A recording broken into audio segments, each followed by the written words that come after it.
নড়াইলে বিশ্ব বরেণ্য চিত্রশিল্পী এস এম সুলতানের জন্মশতবার্ষিকী পালিত হয়েছে। এ উপলক্ষে নড়াইলে সকাল 10টায় জেলা প্রশাসন, এস এম সুলতান ফাউন্ডেশন, এস এম সুলতান সংগ্রহশালা, এস এম সুলতান বেঙ্গল চারুকলা মহাবিদ্যালয় সহ বিভিন্ন সামাজিক ও সাংস্কৃতিক সংগঠনের পক্ষ থেকে শিল্পীরা সমাধিতে শ্রদ্ধা জানায়। প্রিয় নম্বর সেট করে বিকাশে সেন্ড মানি করুন ফ্রি।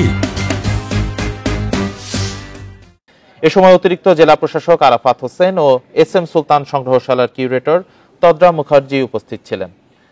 1924 সালের আজকের দিনে নড়াইলের মাছিমদিয়া গ্রামে তিনি জন্মগ্রহণ করেন।